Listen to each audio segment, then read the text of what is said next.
extended session.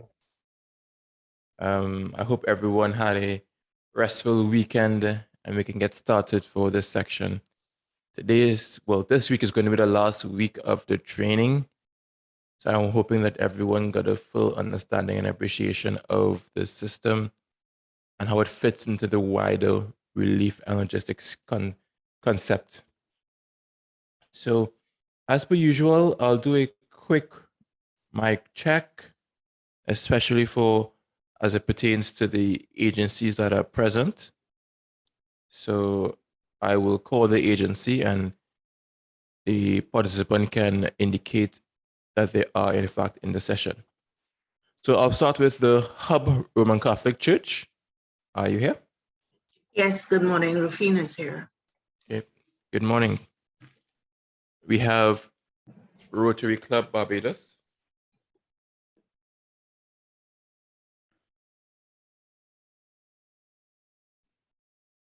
Hi, Cheryl. I'm here as well. Good morning, Cheryl. Morning. We have the Optimist Club.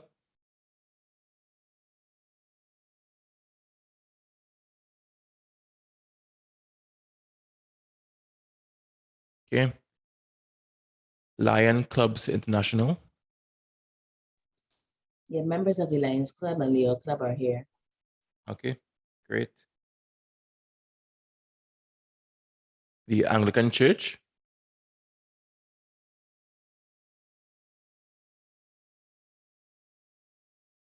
The Seventh-day Adventist Church.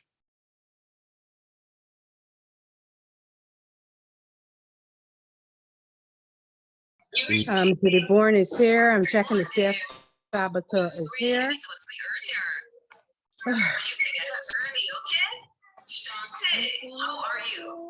Okay, thank you, That's Judy. my one. Okay. Thank you. Barbados Association of Non-Governmental Organizations. And Harding here, and Marcia Brendan is going to try to join us also. Okay, fantastic. Barbados Red Cross. Good morning. Me and Leslie is here. Okay, great. Up next, Salvation Army. Good morning, John Ferguson. Okay, great. And we have the Department of Emergency Management.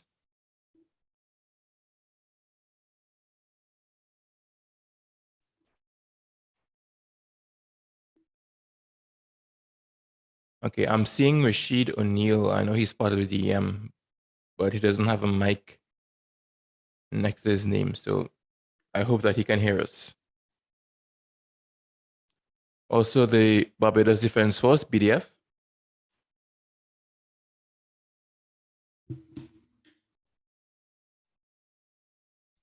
Hi, good morning. Business present. Okay. Up next, the Ministry of People Empowerment and Elder Affairs. Hi, good morning. This is Cumberbatch. I'm here along with Margaret Holder.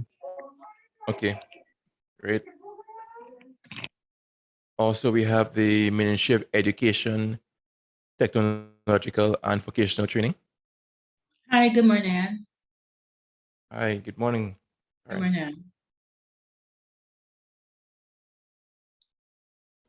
And finally, Ministry of Labor and Social Partnerships Relations.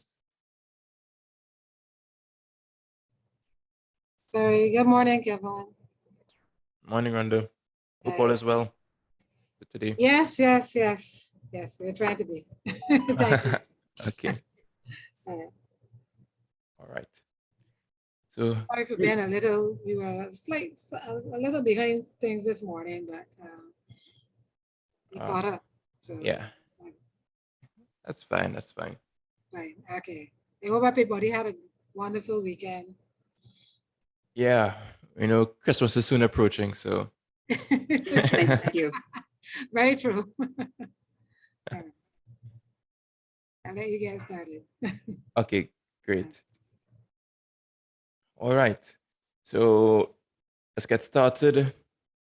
So today we are going to move along in our continuum.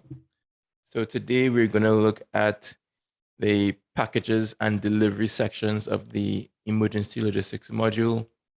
We're going to do a brief demonstration on that because that will really round out the emergency logistics section of the CLS, and it will add more context to what we did on Friday. And we'll also very briefly touch on the assessments and needs analysis reporting and using the third-party tools like Kobo and how that can be beneficial in the system. This is a very small component, but it is one that can be explored and can be fortified and can be utilized for different processes going forward. So I'm going to start with a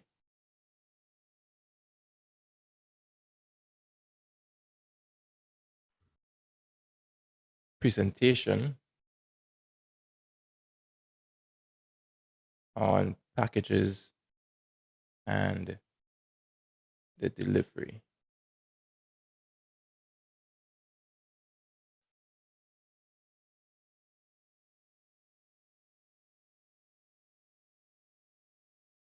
All right, so here I have this continuum up again. You would notice that every day I do something, I pull this up just to show you where we are and what phases we are tackling in this continuum, from the upload of stock to the receipt and delivery / reporting. So in days gone past or sessions gone past, we looked into uploading stock, making service requests, creating consignments. But today, we will round it off and we will complete this chain by looking into the creation of labels, creation of transport documents or bills.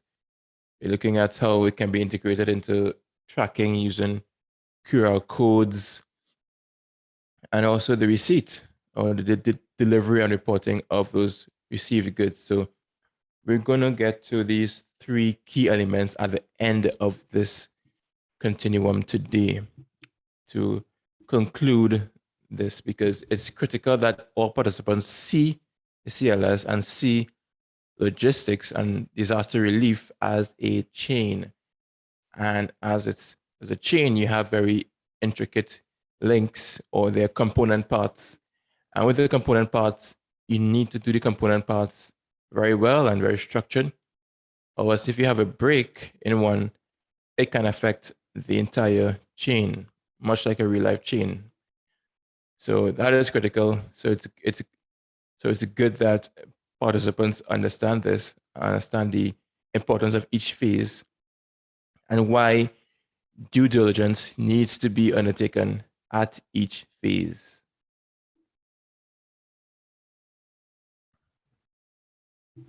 Okay. All right. So, last week we linked and we looked at consignments and we looked at approving the SRFs. But today, we're going to look into the actual packages and delivery. Because the last thing we did, we created these packages. And remember, packages are the one or more nominal items that will be make its way throughout and through the chain. So it is critical that we understand each process. So we did consignments last week, and today we're going to look at packages and delivery. So once created,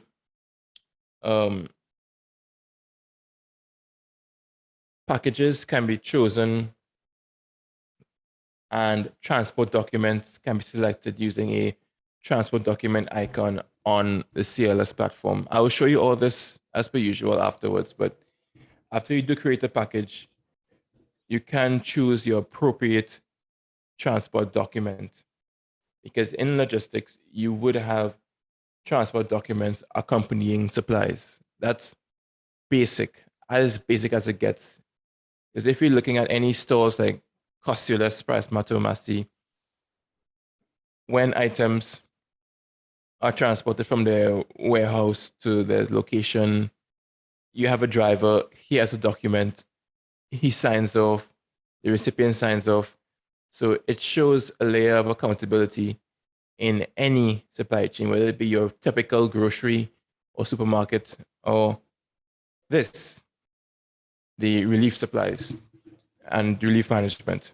So once you do select and click on the transport document icon, a prompt will appear requesting the confirmation of the type of transportation document required.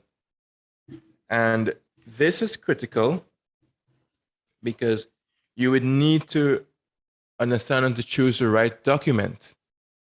Now, for the purposes of the response that you guys are doing with respect to Hurricane Elsa, and honestly speaking, the response that you will most likely have to do, because Barbados is indeed a single island state, a single island republic now, you will have to choose one type of document.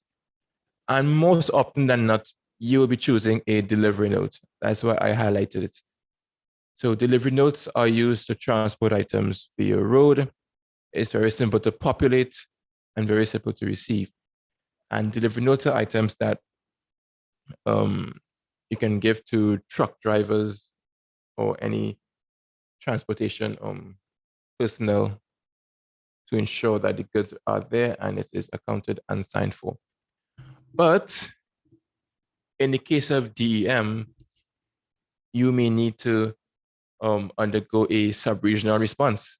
And DEM, you may need to coordinate response in Dominica or St. Lucia or St. Vincent. And because of that, you may need to get individual carriers involved. So third-party carriers. So you would use a carrier packing list to do that. So let's say DEM, you would need to transport certain items via Caribbean Airlines or via a shipping route, RSS. However you want to get these items to St. Lucia after their impact, you would not do a delivery route. You can do a carrier packing list alongside other documents. So this packing list is for third-party carriers and agents to transport items internationally. So you can utilize like a Caribbean Airlines, or you can utilize another shipper. So it's important to do that if you're shipping goods overseas. And these two here, the WFP waybill and WFP packing list, these are pretty much used only when WFP is the carrier and agent on behalf of CDEMA. Because how CDEMA operates is that we rely on partners to help us provide assets or help us provide facilities or help us provide terms or measures to get items from one destination to another. And WFP, as you all know by now, is a very important partner in our logistics program. So when we need to get items to different countries, WFP is often not called upon to assist with this and assist with the transportation to different countries. They've done that in the past with hiring RoRo vessels to transport items to St. Vincent and throughout the Bahamas. So they will utilize this when that comes to play. And the WFP packing list will also be used by other specialized transportation means. So similarly, it would be integration of WFP in this. But for the purposes of the participants in this training, the delivery note is the most likely and the actual transport document you would use, because it's key in making the delivery locally, as you would not be required to use customs processing, or you're required to use local transportation. Right.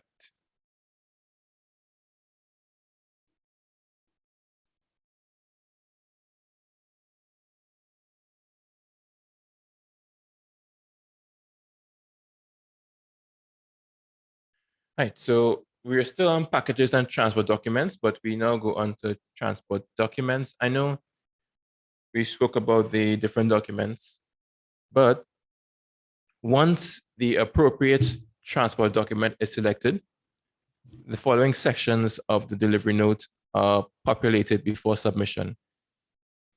So you indeed, once you select delivery note, a page will come up where you would see the items, the units of measure, and you would need to input and to populate the different fields on this page. So those fields include the date of dispatch and the mode. Most probably it will be road transport, because I very seldom, only if it's some really catastrophic event, then I see where you may need helicopters, or we may need to have light aircraft in Barbados transporting goods to a different location in Barbados. If I'm not mistaken, I guess you guys can correct me, but there is an airstrip, an old airstrip, I think somewhere to the north or northwest, that can take a light aircraft. So unless that happens, unless you require external helicopters coming in to deliver aid, most often than not, it would be road as the mode of transport. So you will also need to input the dispatcher information and who's going to dispatch the items. Also the carrier details and acceptance of carriage. Critical because you want to know who is transporting your items. Because you could be using, for instance, I know the BDF has a fleet of vehicles, trucks that can be utilized, but you may be using a local transport agency. And it's critical that actually all participants, all agencies here have MOUs and agreements with local transport agencies, because when something does happen, when you're in an emergency, you are going to rely on individuals or agencies to transport your items. And what better to have local agencies in partnership so they can help you with that process. So having those carriers beforehand and knowing them beforehand could be better because they can already be in your system. So this element is important, as you would state that on your delivery note. And also receiver details, because if you're transporting items to like a shelter, you would like to have the shelter manager there. If you're transporting items to a satellite warehouse, have that warehouse manager, or a distribution center, or even if you were to go really granular, the household. So that's critical that you know the details so you can put it in the document. So when the receiver receives the goods and they receive the document, all they will need to do is to date and to sign it, which makes things a lot more accountable and a lot more streamlined. And as critical, once submitted, the delivery note will be created with the corresponding document number.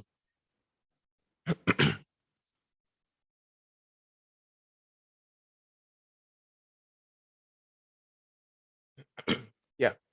So hold on one sec.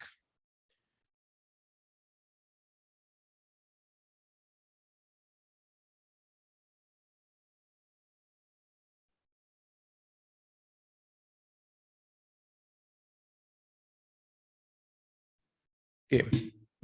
Right. So once that's done, the delivery note will be created. And as per a lot of documents, you would have a specific document number, and that will be used further down the line for tracing or joining. All right. So up next, we have the delivery. Now, as per this continuum before, we spoke about packages. Now, delivery. Now, these packages need to be delivered. So after we create your delivery note, there's a delivery tab function on the CLS, and it displays a list of all the transport documents. So there's a drop-down arrow at the start of each line on that page to display the status and tools for each package. Also, when a consignment is completely delivered, no further action will be permitted except to download or print. And in addition, labels for packages can be printed with quick response or QR codes. These labels create a unique identifier for each package that can be traced and recorded at waypoints by staff equipped with smart devices. So I know you may think QR codes are one of the fundamental means by which we can trace and keep account and keep tabs on items. QR codes, I'm sure many of you would have been out to a restaurant nowadays and would have seen a code on the table. That code is a link to the menu of the restaurant where you can pretty much scan it and you would see the restaurant's menu on your phone. Very similar technology to what we use in the CLS. So each package, you can create QR codes and labels. So you would stick that label onto your package, and then on that label, you will have the code, and that code can be scanned at different points throughout the delivery. So for instance, if you were to ship a generator from DEM to Bathsheba, and you were to stick this QR code on the generator, when it reaches Bathsheba, the transport person or the recipient can scan the code, and it will be uploaded into the system and checked for be delivered. So the codes are very critical and very helpful when it comes to that. And also on the codes, you have regular raw data that showcases the items within that package. So it gives both the virtual sense of security and also the very practical basic sense of security with the listing of items. So these QR codes can be scanned using your basic smartphone device. I know most phones now have that QR code option. If not, if you're using an older device, then you can easily download an app to scan your QR codes. And it can be used, you can also use tablets to scan these codes.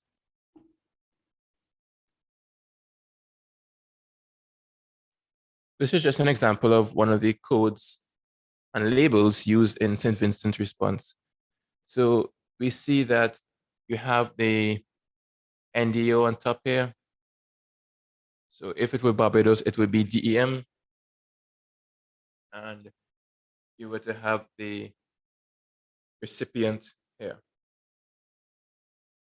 So we see that we have the address of the recipient, their contact number, email, and actual physical address.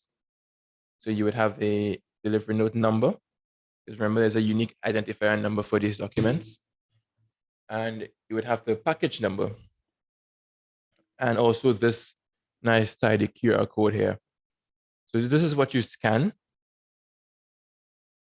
And when you scan this using your app on your device, phone, you can, and you will be directed to a link that will be able to upload, and you can see the documents.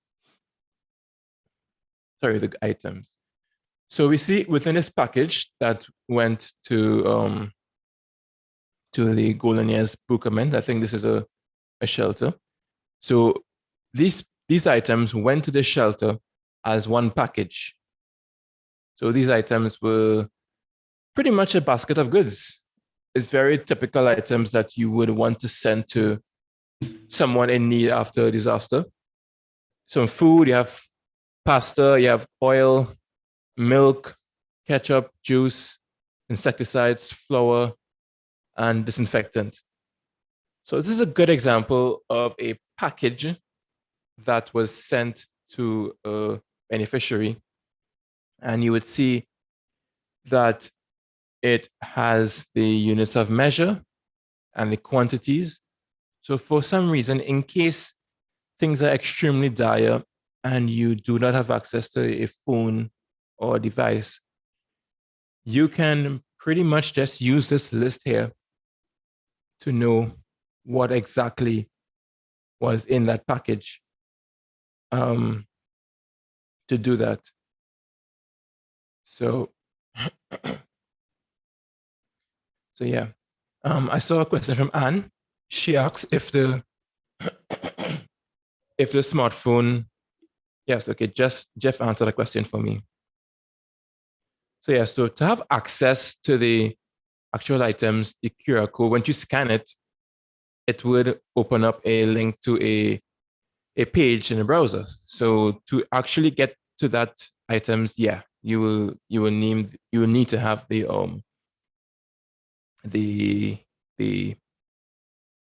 linkage to the internet if you want to upload and you want to see that. Okay. If any of you have a smartphone, you can easily check this out and on the system and play with it. It's pretty good, and it's the way things are progressing now.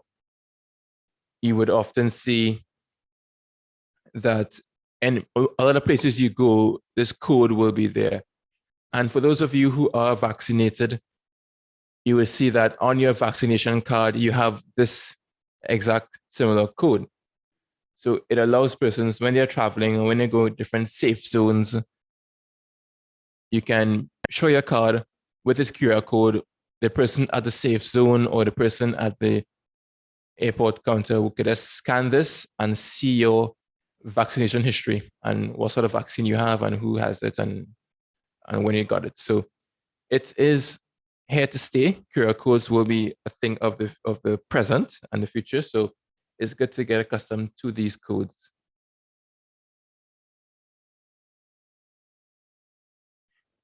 And these codes can be saved, and it's an item that you can save the actual code even as a photo, or you can print it, these things. So let's say internet access isn't there, you can very easily save this, because if I were to take a photo of this right now using my phone or using any device, and I were to in 2 days time finally get internet access, I can scan it again and it's the same thing because it's one code. It doesn't change. So you can save it for the future when you do have internet access. Or you can just do the manual route and the manual workaround by just taking record of this information that's here, these line items, and you can upload it manually at one sense. And when you do get some more time, upload it virtually. So, all right. So this can be used in the field because we know that sometimes in a very detailed response or very high level impact, the person may not have access to a smartphone or may not have access to other basic devices, especially if that person is on an island that is pretty much destroyed or heavily damaged and you just don't have access to those things. So we did take that into consideration, and that's why we have this other data on the label, as well as the delivery note. Can't forget that. As how things were in the past, 15, 20 years ago, when you relied pretty much on paper-based everything, the system can go back and can actually facilitate that very basic paper-based recording if need be. But as we know, it's much easier and much simpler and much more efficient to do things virtually and digitally. Right, so moving on a bit to receiving. So receiving a package is done by package and may be accomplished using several different methods. So you receive the items per package. So as I said before, this was a package and we received this basket of goods here.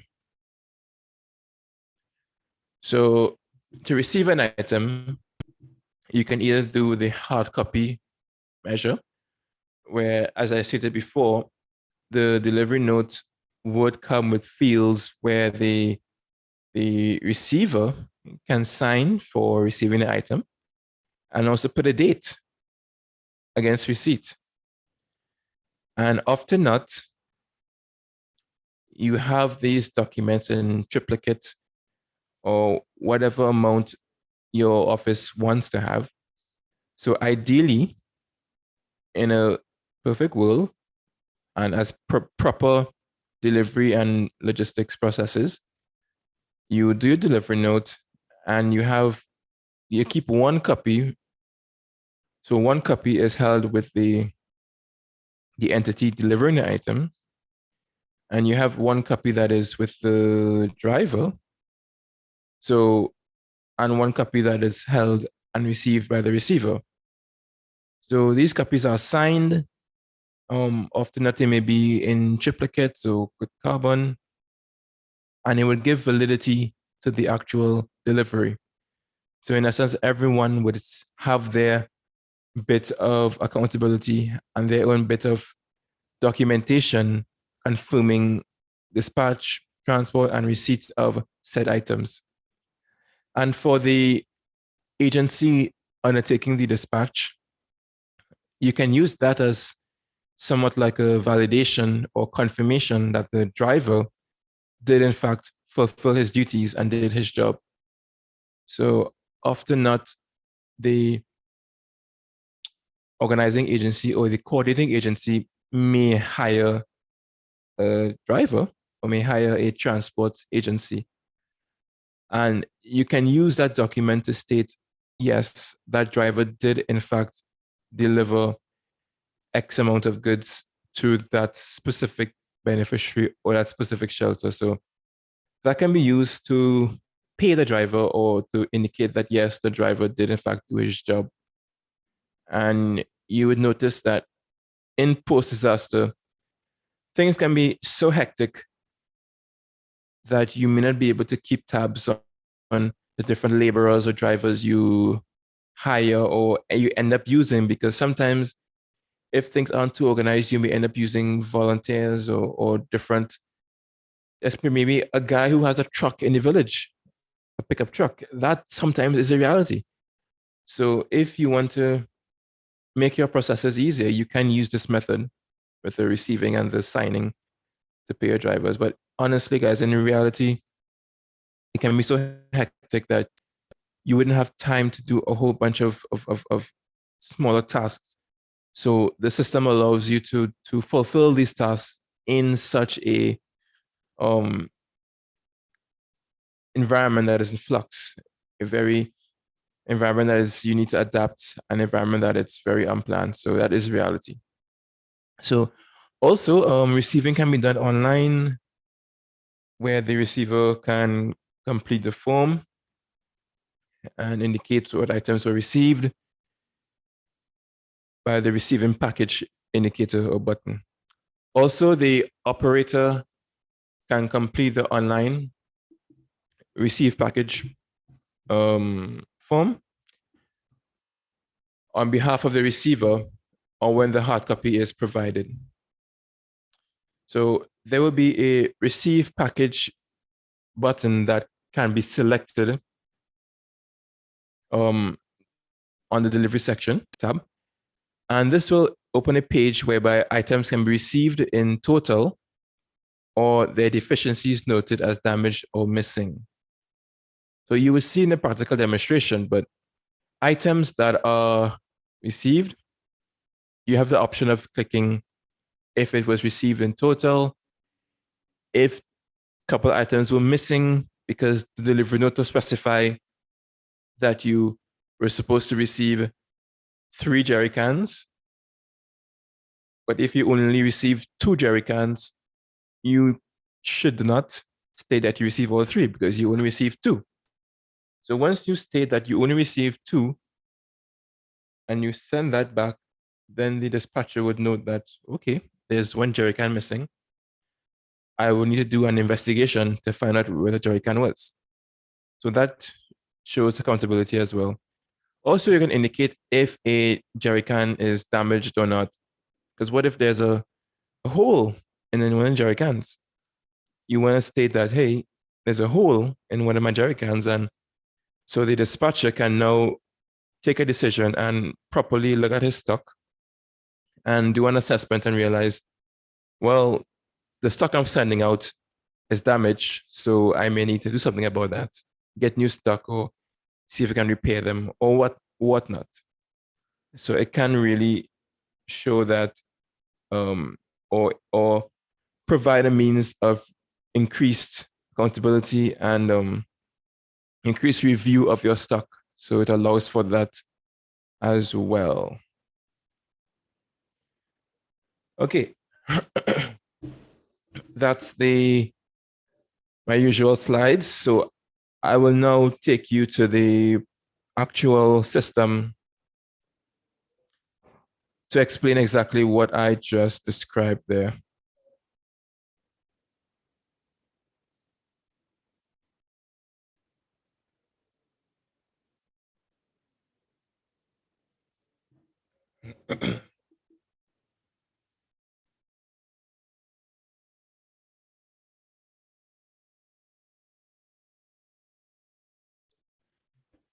Right, so remember from last week, we are in the emergency logistics tab here. Why? Because we have already created our service request forms and requested our items. So what I will do, I will go to packages first. But actually what I will do, I will do the entire chain once more so we can exactly see how it moves through. So as we know, once we do the service request form, the request is seen here by the super operator or admin, and you would approve the request. So I did a request for, I think it was jerry cans. Let's see what it is. Yes. So I did a request for 1 jerry can to go from Grantley Adams hub to CDEMA warehouse. So I'm going to approve this.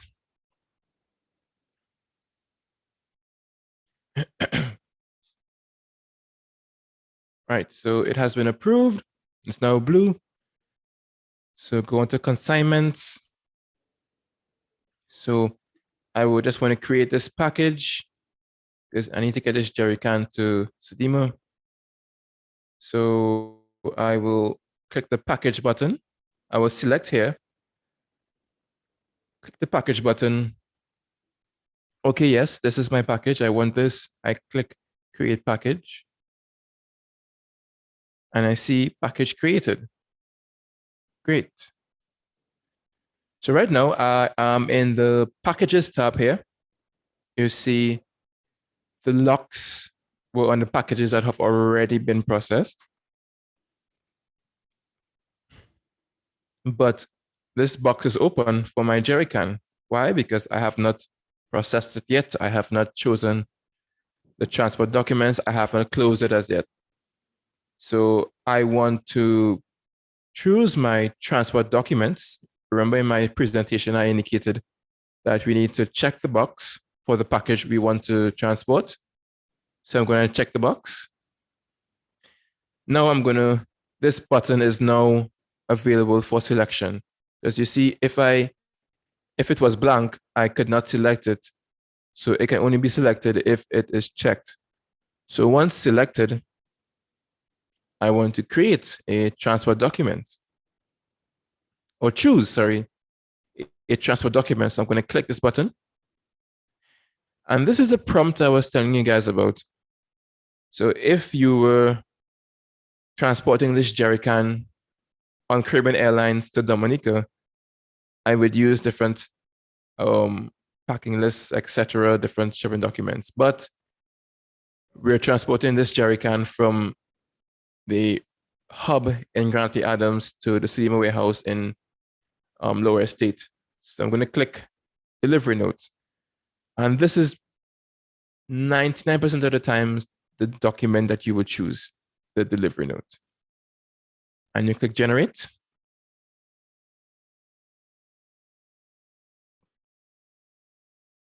Right, so as you see, you have this delivery note. And remember I said before, I did a table showing that once the appropriate transport document is selected, the following sections of the delivery note is need to be populated. So here you can see it's pretty similar to the service request, but it's the delivery note. So you have the ship from, which is the RLH in Grantley Adams.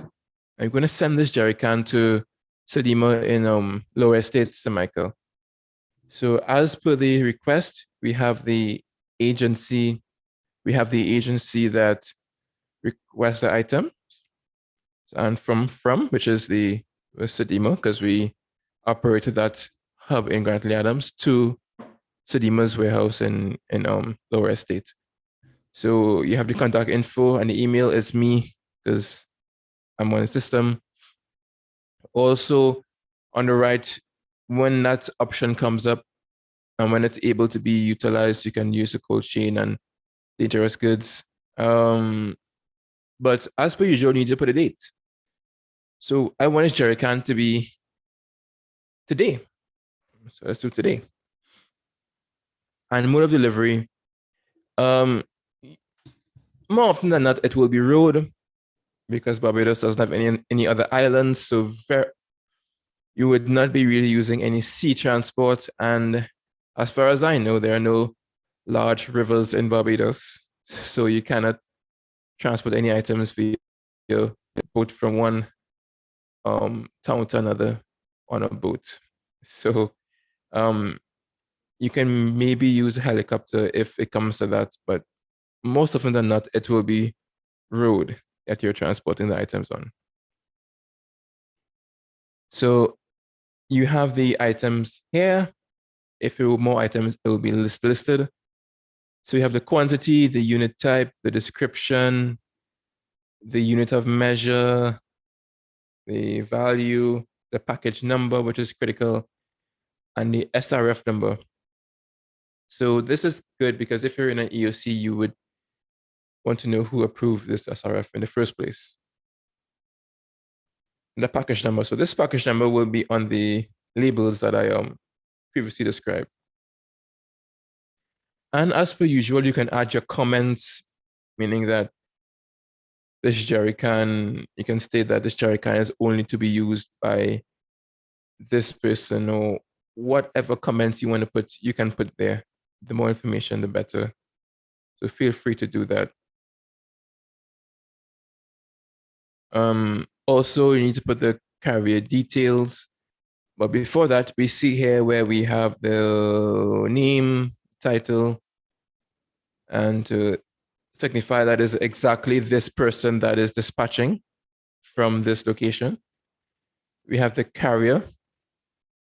So if it is Caribbean Airlines or whatnot, you can put the carrier name or the agent here, or if you're using a freight forwarder, because sometimes it's maybe easier to just use a freight forwarder or an agency that helps with processing of documents and transporting of documents. I know, example, you have, if you're ordering items from Amazon in Barbados, you will most likely go through an intermediary who has a skybox in Miami who can do that. That essentially can be used as, can be teamed freight forwarders, and they can help you with doing that. So that is in essence the same thing here, but you don't really need to upload that if you're doing that local transport, or if you're using a local transport agency, you can put the information here. And also your, let's just put Mike, number for Mike. And again, you can put the vehicle number MB265. Oh, yeah. Email, that. So once you populate this, and you can state who's going to receive the items.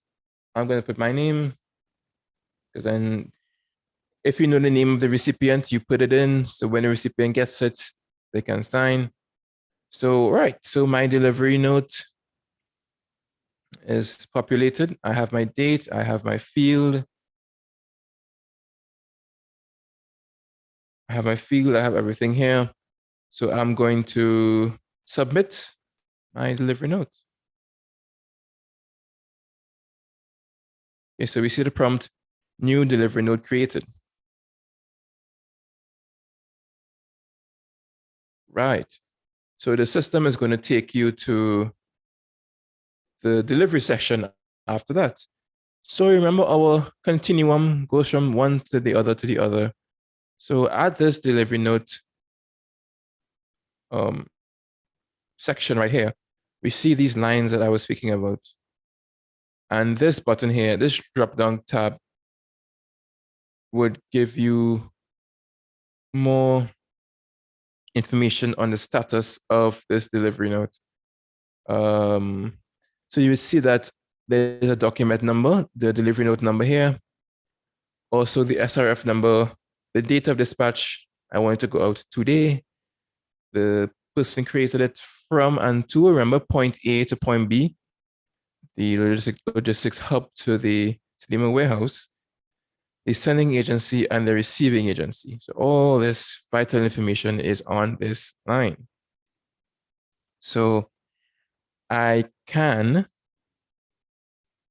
click this and see the package and see more details up on it. So I can, if I want to, because I have the admin option to edit the document, but, or do active tracking if I wanted to put a GPS tracker on my jerry can, but that's not very feasible. So another action I can do is print the label.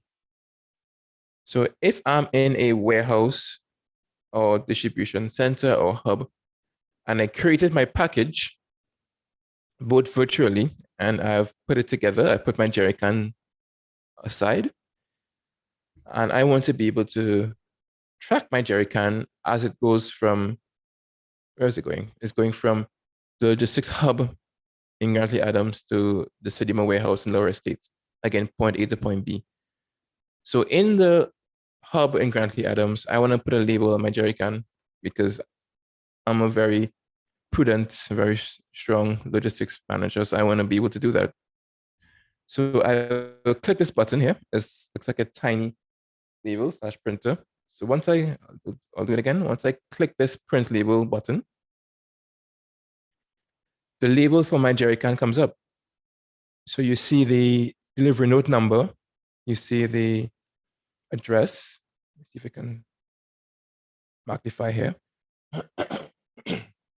You see the address, CDEMA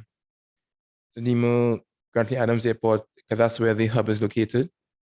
And you're going to ship it to the CDEMA warehouse in Lower Estate. We see the delivery note number. We see the parish that it's in. Also the package number, the QR code that I specified, because each time you create a package and you create a label, it generates a new unique ID, a very unique QR code, and this will allow for the scanning. So we see that there's also the basic information as well on the physical label. So it's my jerry can, it's there. So you can have it physically on paper on the label and virtually on the QR code. So you can print this label. If you have a regular printer, you can do that. If you have a very regular printer, office printer, you can print it and you can stick it on, but you may have access to a zebra printer. So what a zebra printer is, it's a printer that looks very similar to, if you go to a store, you would see those like those cash registers, and they can print the receipts similar to that. How you would print a receipt at a cash register, it allows you to print a label. Very similar method, where it's like you use a circular paper reel, you put it into your printer, and when you click print, it can be printed and it can be stuck onto a package. So you do have options in terms of printing. If you're doing a large scale operation, it's better to have this zebra printer because it allows you to print numerous labels in a very short space of time. Because you would see that if you were to print labels, whether it be, if you're operating a supermarket, you can print barcodes, etc.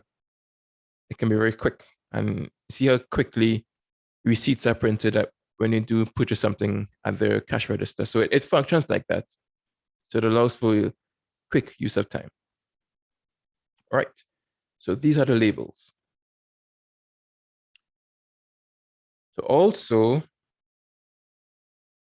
you can, when it comes to that, you can receive the package. So this button here will indicate receipt of the package. But before I go that, I just want to state that you can download the delivery note in Excel. So if I were to click this button to download delivery note, you see it's downloaded here. And I'm going to click on this Excel file.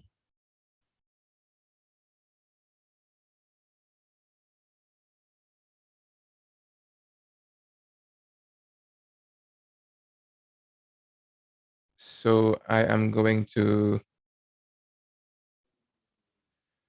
so once I click on that Excel file, this document comes up, which is in essence my delivery note. So we see that it's there. I have the information here. The vehicle number is going to go to the recipient, all the information. So what I'm going to do, I would like to print this because I am a proper warehouse manager and I like to do my processes good. So I'm going to print this by enable editing. I'm going to print this in triplicate. Usually it's a white copy for the dispatcher, yellow for the carrier, pink for the receiver or finance, and yellow the file or spare copy. So I can print it in numerous colors and attach signatures to it as per any document for transport. Everything is there. So this can be, you can save it as a file, as if on a folder for regular record keeping on your computer, or if you want, you can just print a whole bunch of delivery notes and have in a physical file so you can reference in the future to what was delivered. And you can also enable the macros, which will allow for more detailed printing and have access to printing in different colors, etc. So this is the delivery note, and it can be printed. That's how you would print any other document. All right, so I'll go back to the system.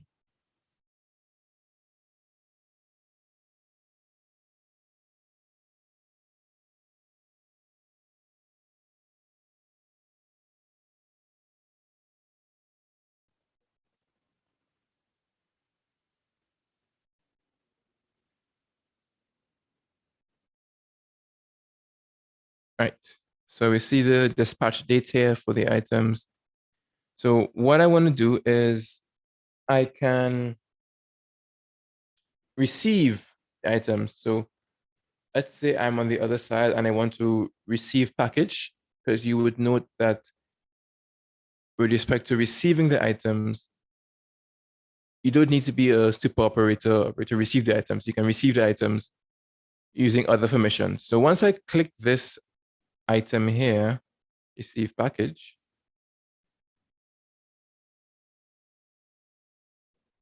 right?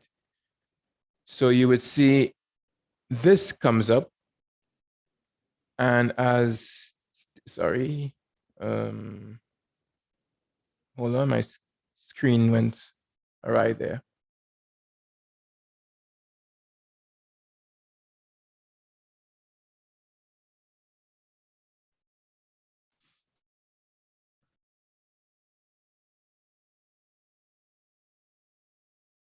Right, so you see this here. We see the dispatch date, we see the mode of transport, we see the item, most important. So as I was stating before, you can receive the item hard copy or virtually, or the operator can receive it. But before you submit that you receive the item, you have to indicate how many you receive and what's the condition. Because if you receive this jerry can with a giant hole in it, that can be good. So you put that as you received one jerry can, but there's a giant hole in it. So you want to get that feedback back to the people on this location here that, hey, you sent me a defective item.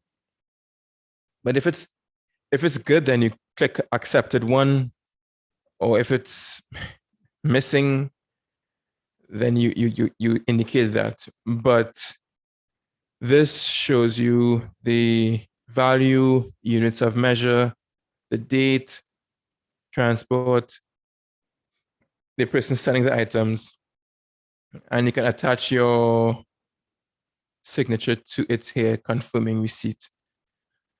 So if I submit that,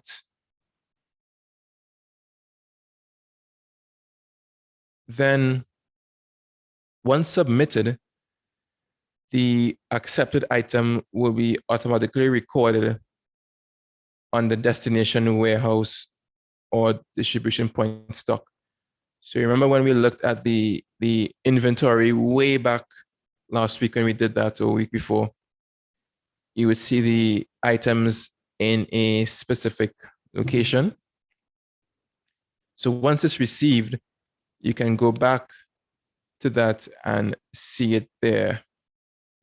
So again, once it's received, this button will no longer be able to be pressed, but you can also still download the Excel sheet and etc. So that jerry can is no longer in the warehouse in Grantley Adams. That jerry can is now in Lower Estate.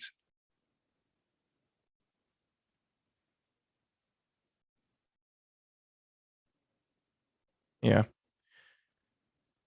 So just going here, we have the CDEMA Warehouse 1.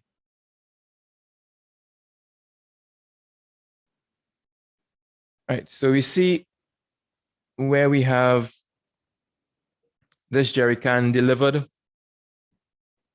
So it's there, it's in the CDEMA warehouse because we received it in this location here in Lower Estate. We received it from the one in Grantley Adams. And if I were to go in Grantley Adams, you notice that my stock of jerry cans is now less and has been transferred. So that shows you when it's delivered or received, it's instantly and automatically is recorded on the destination site. I'm going to go back to this section.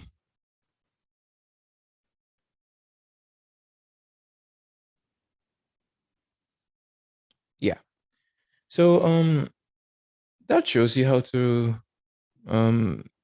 receive, label, deliver items.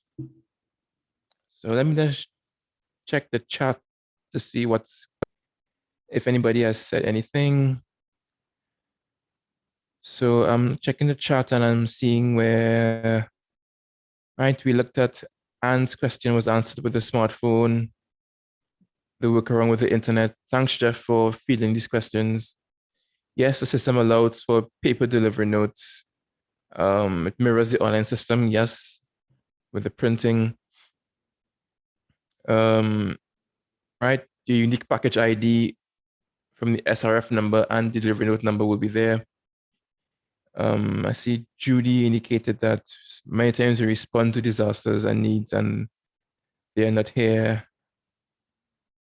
So then we would use, yes, indeed. So if something happens in Barbados and we may need the assistance of Dominica or St. Vincent or St. Lucia, and you want to get items, then they will be utilizing the packing list option to get the items through customs here in Barbados. So, because for instance, I know that Barbados is the focal point, but if something happens to Barbados, we see how close St. Vincent is. St. Vincent may be the closest country to Barbados, so they may be the closest country that they can respond. So we may need them to help us and they may just send items. So then you would utilize that function. Right. And as what Jeff rightly said, the delivery note is macro enabled and allow for printing. And you will see the dispatch date, the dispatch date on the delivery note. All right. So I went through the chat there. So I will now open the floor because I've been speaking for like maybe an hour or so. I'll open the floor to participants to give comments, give questions, tell us what they see, what they realize, how it can be useful, etc. So I'd open the floor to participants now.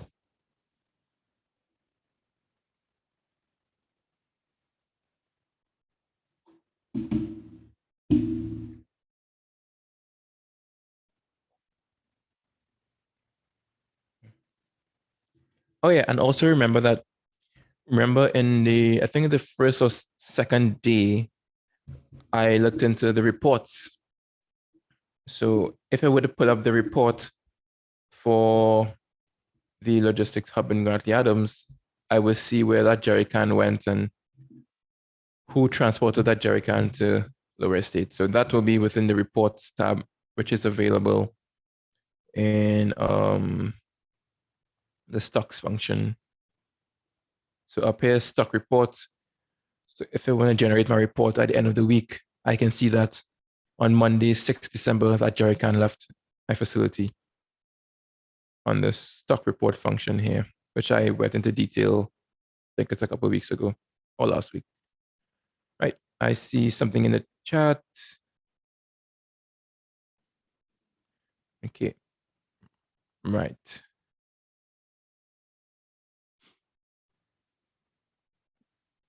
Any comments before I go ahead?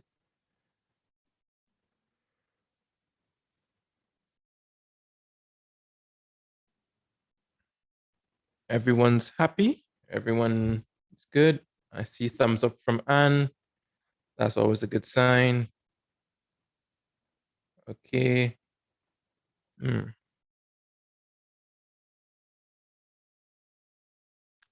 All right, everyone's satisfied then. All right, so I will move on to some of the other smaller elements of the system and what it can do. So I will go back to my PowerPoint.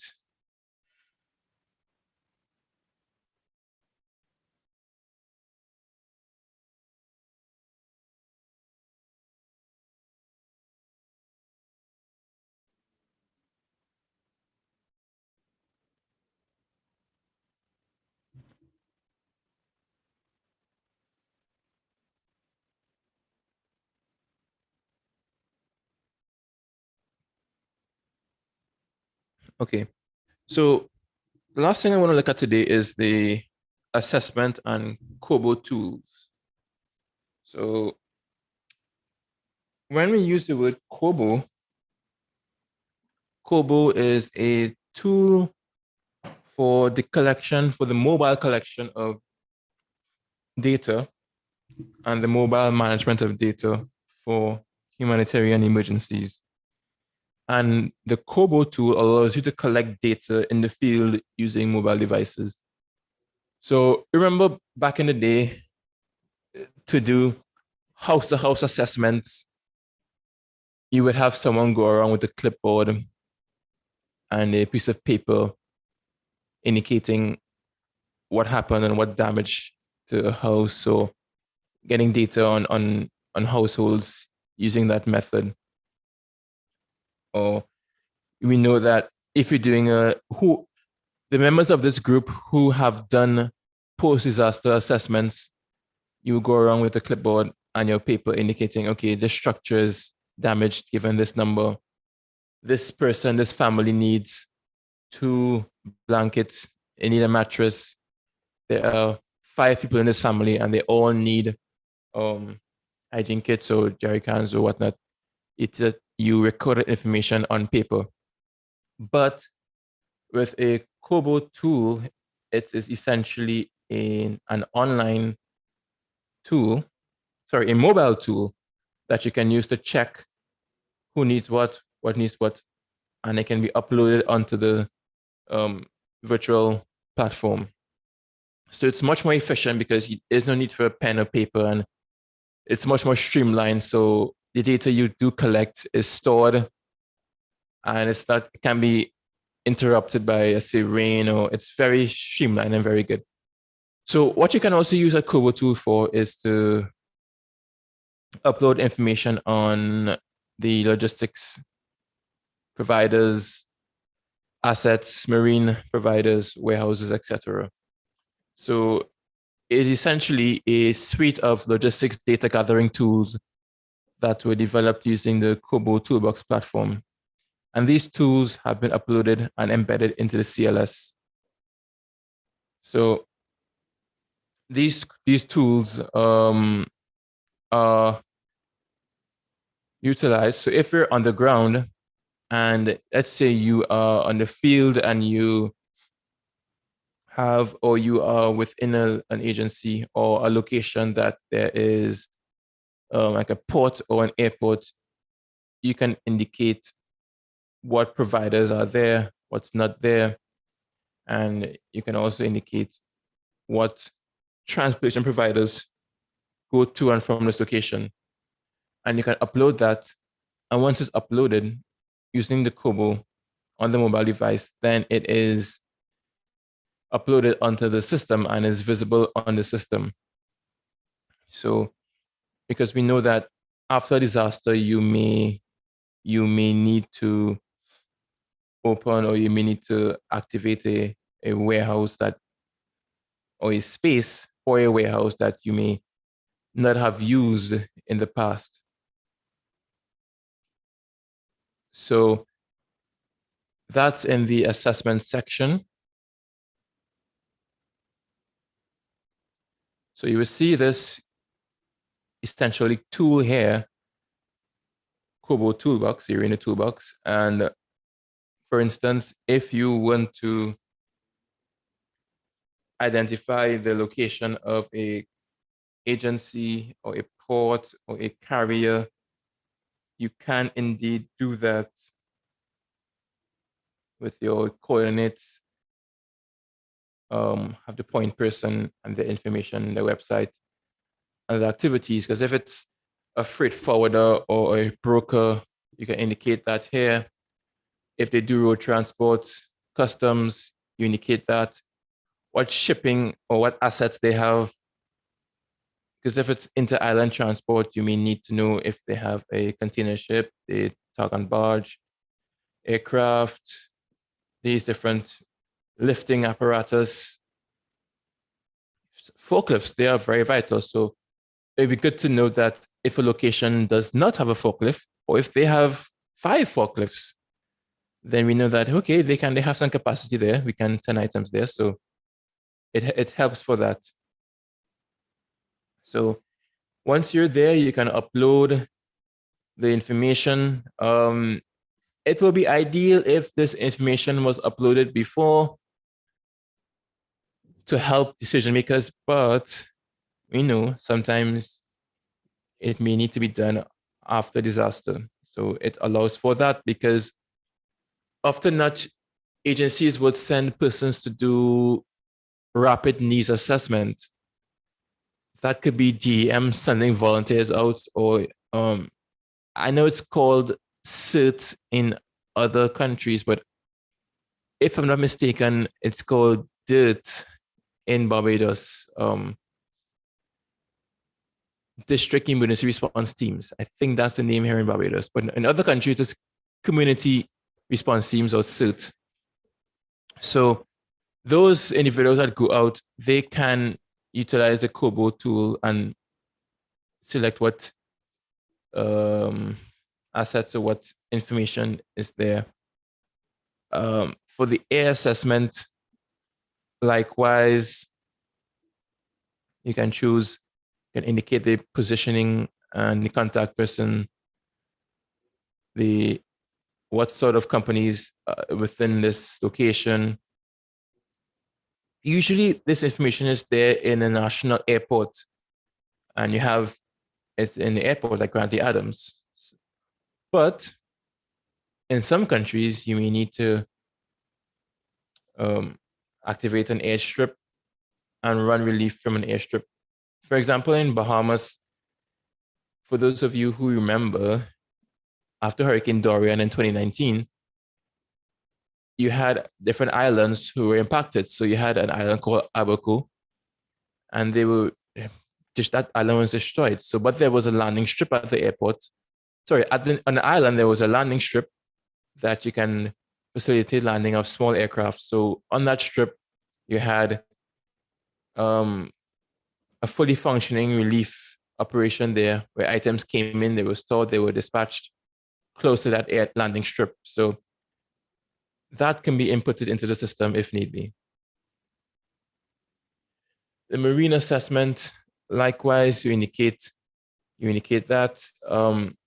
What can be helpful is that if there are like marinas throughout Barbados, you can put that in the system because yes, we know that the Barbados Port Inc. is the primary port for Barbados, but sometimes you may need to have an agreement with certain marinas with smaller berthing capacities to also be in a system because, I mean, if something goes down, you want to have as much points as possible to potentially receive people or items or store items. So it's good to have these different agencies on in your entire logistics and relief plans, policies, and in the system. Warehouse management, warehousing locations, you can indicate different warehousing locations. So, and the types of items stored in the warehouse, if there's shelving, if there's not, type of floor, if you can operate a forklift in your warehouse, the pallets, if you have pallet jacks, internet, etc. Because yes, I'm using the term warehouse and we use the term warehouse, but honestly, a warehouse can be like a location where you store stock, and it could be in an abandoned location that you may have to utilize because it may be the only place you have because the island is so destroyed. So you may need to, quote unquote, open up or activate a specific location to function as a warehouse. And you would realize post-disaster that if you do not have good agreements with private warehouse facilities or good agreements with agencies like your Salvation Army or your Barbados Red Cross, you may need to find a warehouse space. And that is not ideal, but sometimes it is necessary. So if you were to find a building or a private warehouse facility, or you were to have a MOU with a private warehousing compound, you can utilize that warehousing space and you can upload it into the system. So I just also want to show you how critical it is to have these agreements with the private sector to store items or to have access to warehouses. Because we know that not all warehouses are created equal, and some warehouses may not have adequate amount of pallet jacks, may not have internet, may not have proper operating forklifts, may not have a standby generator, may not have adequate shelving, but some may have. So it's good to know what's available and what's there so you can better plan your response. And also the capacity of the warehouse or the facility. Because you want to know that, because if it's a post-disaster response, then influx of items coming in, you want to know, hey, what's my capacity? How much can this warehouse hold? It doesn't make sense bringing 1,000 pallets of water to my warehouse. Just to reiterate, bottled water can be a nightmare to store because you cannot stack it as the bottles will lose its integrity. So all these things you need to consider when you're doing that management. And is it bonded storage? Very good point here. So if a warehouse is bonded, it means that it's within an area that you would need to clear customs and you can just transship goods. So having bonded locations at the seaport or airport is critical and can be very, very beneficial to a response or a transshipment. So all this you need to know and can put into your warehouse assessment.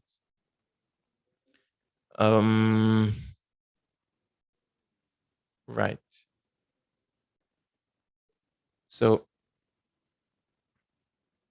remember I spoke about the tracking, the GPS tracking. And we looked into how we did a tracker from Barbados to Belize last year. And this was the track. So when the track and when the item is received, you can actually indicate that the track was successful and it has reached. You can see that on the screen here, but also going back into the delivery tab.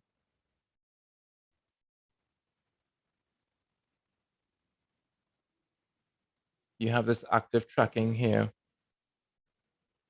So you could attach an load place and the unloading place for the tracker. So here you see, if you wanted to attach a tracker to this delivery note, we select the tracker and you see the description and the start date, the end date. So this information can be very beneficial if you were to use a GPS tracker to do your items. So it can be integrated. And you can also, again, the help system is here as there's always to manage and to help you. So you can look into the different types of tracking, how to manage it. We have, again, what we looked at was the passive tracking with the labels, QR codes, the active tracking with the GPS. Label printing, we looked at that. We showed that it can be printed using a regular printer or a Zebra printer, which is much faster. And you have your print station. That shows you here the same label I was representing and showing, and I showed you in the PowerPoint. Right, we looked at receiving. You can receive directly in the browser or on paper. Again, the missing, damaged, and accepted. It's important to indicate that so you can get feedback to the dispatcher so he can better do checks on his stock in case his stock is damaged or whatnot. So yeah, so you have these reports. Remember we did these reports on early on in the day, in the session. So yeah, right.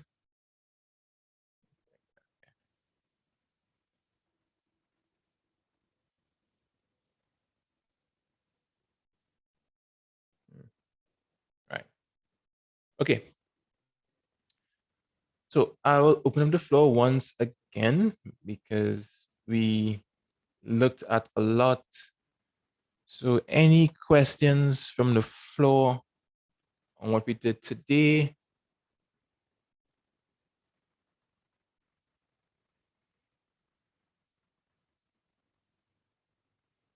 Yep, and I'm looking at the chat. Yes, good stuff, and we can see how you can depict and display the resources of different areas. So yes, there's a critical component, and yeah, the system can do that.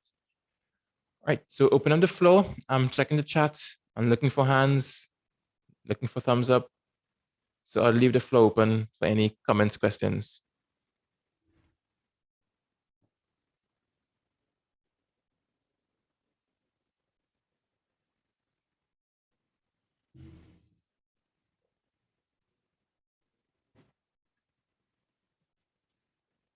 Yes, Anne, see your hand. Floor is Hey, yours. Just wondering about the Kobo tool. Is that something you have to be a user on the CLS system to be able to access, or how do you get anybody and everybody who has the service to be registered like that? Because it looks like it'd be a really good thing to do in a peacetime, as you call it, to get people recorded as to who can do what. You have to call on them pretty fast when you need them, right? When you need them, you need them. Yeah, good point. So actually, before we go to that, you could upload within the logistics capabilities section. You will be able to indicate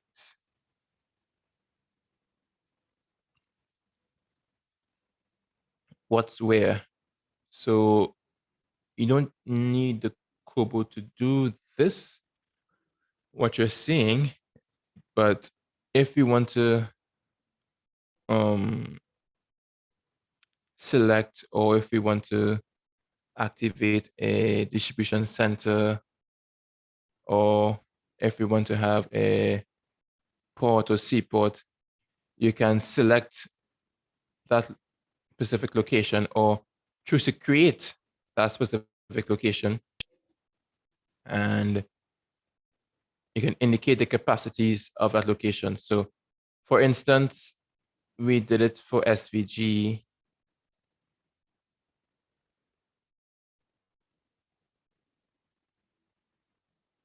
All right. So here, this is a specific capability.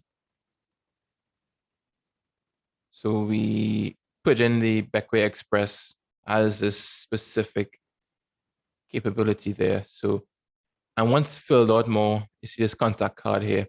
You see the different numbers, contact information, what they can provide, if they only transport people, if they only transport items to St. Vincent and not to the other islands in St. Vincent, if they only operate from Beckway to St. Vincent and not to any other islands, or only Beckway. So all this information can be put in there and edited.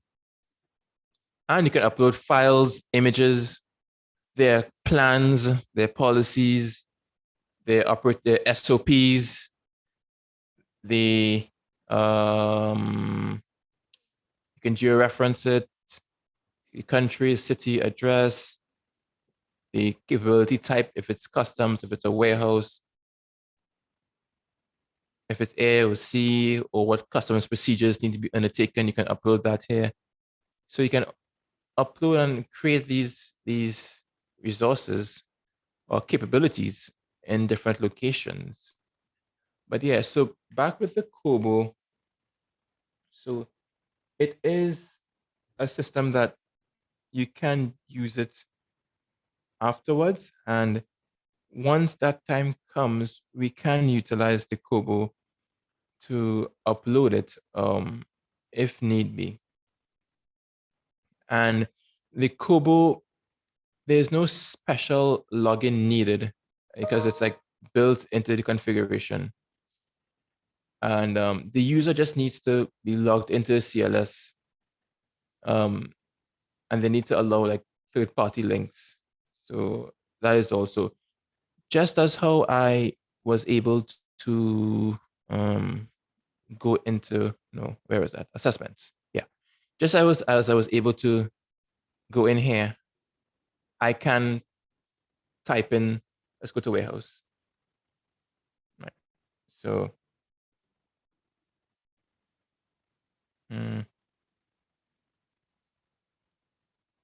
Right. So once I click in this tab, I'm here. I can enter my name of the warehouse, the address, the city, choose the location, not Brazil, but choose a location.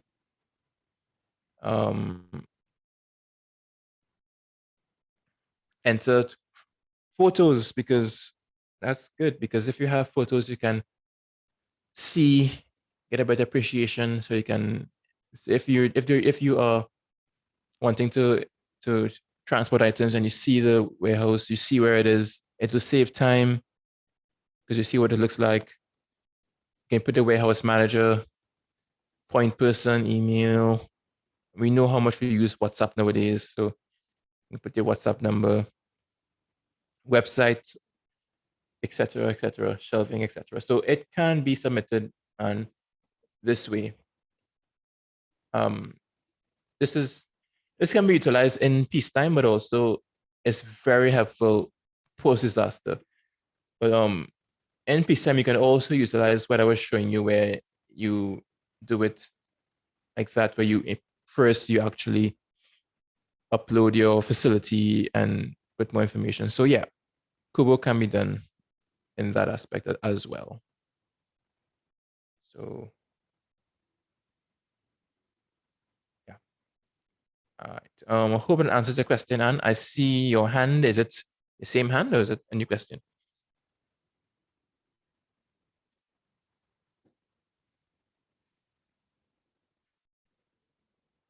Okay, it's down. All right. So any more questions on these elements?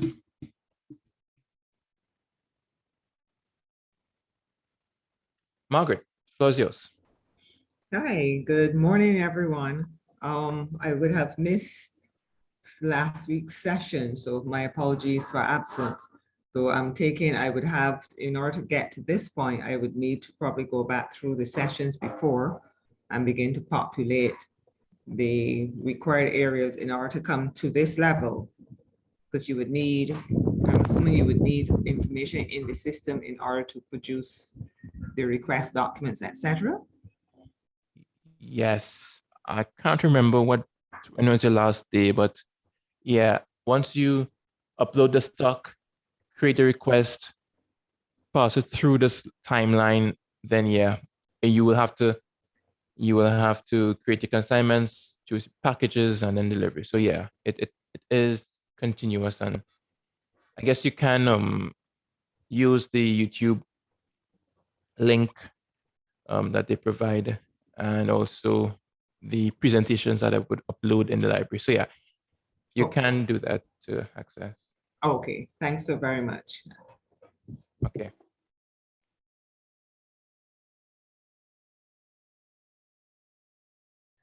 And I'm sure throughout the couple of weeks we have been doing this, you see it's not very difficult. It's just to understand that it is that continuum and is that chain, that it's a chain that it's not a new chain, it's a chain that we pretty much have been working with a lot of our lives. With you upload, you create your package and you send. So even some of the very basic things we have done in life goes through this general stage. So it's not, if you're completely new to relief management, or it's not very hard to grasp. And much like if you were to create an email address, you know you have to do things before you get the email address. And I'm sure a lot of us have probably ordered something in our personal lives on Amazon. So it's like very similar to that.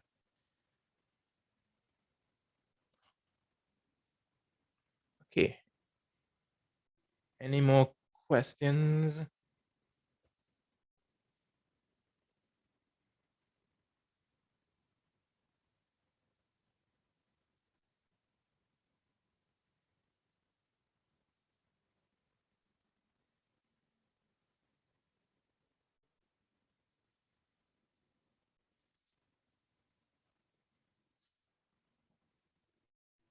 Okay. It's silent. All right. So I'll go back to the agenda. All right. So we see that all these different components of the system, what it can do. And oh yeah, it's critical to know that, remember the reports that can be produced, and that can be molded into charts and can be molded into graphs, which can be inserted into overall reports or agency reports, because you can do pie charts, bar graphs with that information from the reports generated from the system. So that's another thing that you can use. And a lot of the business intelligence functions you can utilize once you play with them, once you have Microsoft 365 or even regular Excel. You can create your charts, graphs, and summaries of what items were delivered per sector, etc. So all this is possible within this system. Right. So to recap today, we looked at the packages and delivery. We did a demo. We also looked into the Kobo, a bit of GPS, third-party tools, and some of the other functions of the system. And we gave some practical demos. We saw how we can integrate different resources like different ports, warehouses, and how the user can see data, and how critical, I would stress this, how critical it is to upload information on facilities and to have dedicated persons to upload data, because the system is only as good as the data you put into it. So that is critical. All right. So Wednesday's session will be the last session, and that will be the practical. So similar to the practical we did in the essential sessions, we will do a very similar exercise so you can have a better appreciation of the consignments, the approving of requests, the deliveries, and the packages. So that's something to look forward to on Wednesday. And that will be the wrap-up session for the extended sessions. So after the extended sessions, we do aim to do the administrator sessions, which will be next year. And that'll be a lot shorter and brief, because there's specifically things that an administrator can do. So after the Christmas period, we will decide on a date for that. But what we learned in the extended and essential sessions is what a user, a super user, a operator, super operator can do, which will be most of you guys will be having those permissions. So we went through exactly in detail what each stage can do, what each level of user can do. And so you have so even though you may only be able to do or function as a user, you see and you've learned how the entire system operates. So it gives good context in terms of why you should upload and why you should use sound relief management practices. So above all, I wanted to get that point across, that you see the importance of the entire chain and to realize how critical stages are and why it's important to do your due diligence and be very concise and very clean with your data entry, and don't be lax or don't be lackadaisical in how you approach your work in terms of relief management. Shows you that if you are attentive, then it can go a very long way with reporting and accomplishing the tasks of your agency. All right. The floor is open to any questions or comments. I'm not sure if Rhonda wants to state anything. Yes, I see a hand from Rhonda. Oh, I see a hand from Margaret. And I thought I saw a hand from Rhonda, but no. But yeah, the floor is open.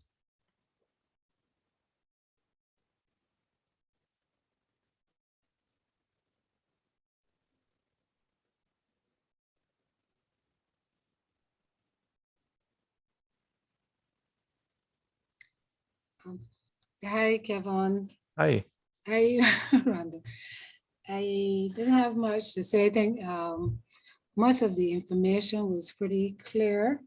As you say, once we get into the practical, there was only one little point or comment, and I think that was in terms of when you actually have received the goods. There was a column, a box you can take if it is in good condition, if it's damaged or unusable. And that was the only thing that stood out for me, because when you were going through the notes, then it was saying damage was basically unusable. And I was thinking to myself, sometimes you could receive items that are damaged. They're varying degrees of damage. It might be a little damage, but still usable. So that was the only thing that stood out for me, because for my part, I might enter something that I might think something is damaged, but it can still be used. Yeah. Right. But for this system, damage means unusable, basically, for the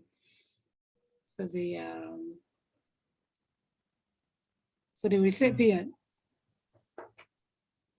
So it was right. I think I find more in the right. All right. Yeah. All right. Right. So here, so accepted. I was thinking in my mind, accepted was, everything was received as when you get a package, no damage, but sometimes you receive a package and it's damaged. It might be a little damage to the box or so. Something, but still usable. Yeah, you can do that, but you can also put a comment or yeah, a message stating that how damaged it was, etc. So you can communicate that to the dispatcher. Like, hey, your corned beef had a lot of dents in it, or some days, but still usable. Yeah. So these different things. So yeah. That was my only thing there, but very, very, very useful. And then I was wondering, but I suppose DM could answer that too, in terms of, we in Barbados, we have the shelters, the schools that are used basically as shelters. And when you were speaking about the COBO toolbox, and identifying places that possibly or just having them listed, then that maybe can be used as alternates, because depending on what has happened and the amount of damage that we might have had across the island, If you had a powerful hurricane also hitting Barbados, you need to use like a school or something, maybe something like that as a warehouse. So in a case like that, would it be important then to have like the schools all listed prior, you would that type of information to being inputted into the system, like what we use for shelters, maybe any, aside from DEM and, Barbados Red Cross and the Salvation Army, any other places that could be listed as warehouses and so on, in terms of populating our data? I see Jeff is answering. Yeah. Yeah. So yeah. So actually, it would be perfect if you have a list of potential distribution centers or your satellite warehouses. And now it'll be up to DEM, but I think it's pertinent that you put the shelters on the system. Because I'm sure that you have a list of shelters, whether it be schools or if you have some stadiums. I know in some countries you would use a stadium or facility like that. I know, oh yeah, you have, I'm not sure, but the gymnasium here in the Garfield Sobers, that could be. Garfield Sobers Gymnasium. Our stadium is not in any condition. No, that's the refurbished and so on. Garfield Sobers Gymnasium, yeah, and so on. Yeah, to have those places then recorded as shelters. Yep, Right. have that down, because I know that you should have that list of shelters, but honestly, sometimes you may need to open up a shelter where maybe you didn't envisage opening up a shelter. So the toolbox can be used for those impromptu times where you need to open up a shelter. But once it's within your shelter management plan, and then you can put it there. So it's already there for any agency who were to come in, or any international agency were to come in, they know, hey, there's a shelter here. So I pulled this up because essentially what's in red is the shelters or distribution sites. So in SVG. So you see how in blue we have the warehouses, and red is where is the different shelters. So this is Kingstown. So here we have St. Joseph's Convent, Kingstown. I think that's a school. So it's a convent. The Church of Jesus Christ of Latter-day Saints. So these different locations, as in red, that could be your delivery points. Secondary school, yeah. So this was a distribution center / shelter or delivery point. So once you can state that, then you can see, hey, it's there. So we can send stuff to there. So yeah. So you see there can be a lot of shelters, but you see there's nothing too close to the volcano. Everything is to the south, because yeah. So yeah, this is amazing, right? Because I think we use Ministry of Education in terms of the schools, and then there are some churches, I believe, that are used as well. I believe. As I said, that is something for DEM in terms of making sure that you have all that information listed and so on. So that was basically it for me. And just to say thank you, Anne. Anne posted that the Friday recording is already on the YouTube, and our IT officer, he indicated then that he will be uploading the videos after each session. So today's video should be up sometime today, later today. Okay, great. Anne is IT ready, so she has it. Thank you, Anne. So that's basically it from me. Thank you very much. Yeah. And just to discuss a couple of points in the chat. Yes, good point, Jeff, because you would need to, it'd be great if you have, and you should have the shelter managers details in the system as well. And also the GPS coordinates of the shelter or the distribution center. Because we know that if you have a shelter, you have to have a shelter manager. And that person can have different permissions, but that person will be in charge. So it'll be a good person to have in the system. And I know that sometimes in some countries, you have your shelter managers may be respectable members of the community or your village, or it could be from Red Cross. Because I know a lot of times in other countries, sometimes the Red Cross steps in to manage shelters. So it would be good to know what the Red Cross can do and if they can provide assistance for when that time comes. So all that info would be in your disaster plans and could make its way into the system like that. So when it comes to, I see Margaret is stating that can we use a system to plot other accommodation sites besides known shelters? When you say accommodation sites, I'm thinking of a distribution center. Or what do you mean by accommodation sites, Margaret?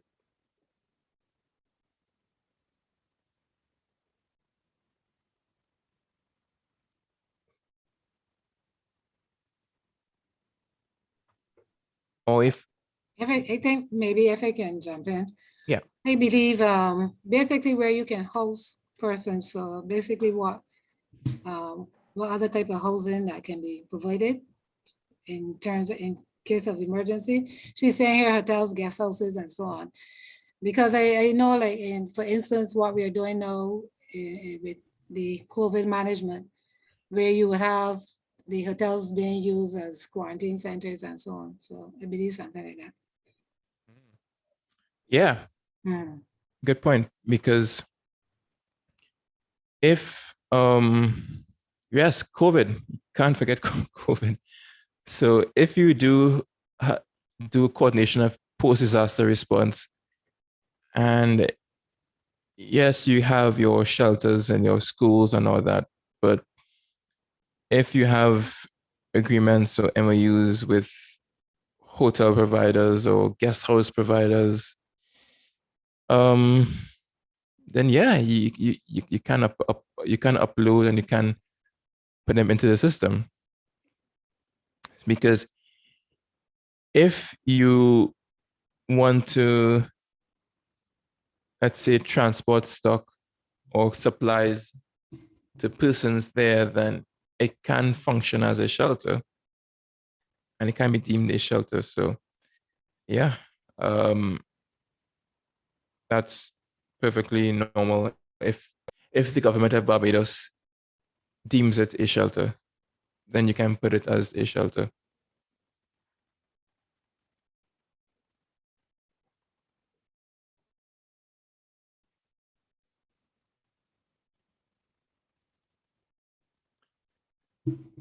Because yeah, and even, I mean, that's a very important point with the, just in terms of post-disaster and planning. Because just an anecdote, I remember for St. Vincent, with respect to evacuation, this is a bit away from relief management, but for evacuation, and we were doing the evacuation plans for St. Vincent. Because as you know, the volcano was effusively erupting for a while. So the dome was growing. So we knew that the eruption would come, just didn't know when. So in terms of, we helped them with the evacuation planning, and we needed to plan with private entities to be able to take persons once this area was evacuated. So certain entities and certain locations we contacted to see, okay, how much can they take with COVID regulations and how many people can they take. So it wasn't only public shelters, but also helped with accommodating persons in private digs, private facilities. So that's just away from relief, but it goes to show you how important it is to have these private entities involved in your disaster response planning. So that just transcends relief, but is a good point to note. All right.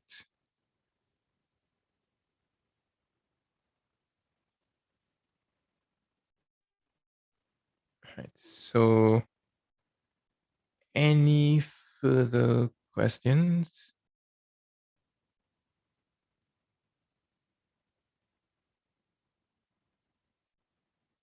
Before we wrap up?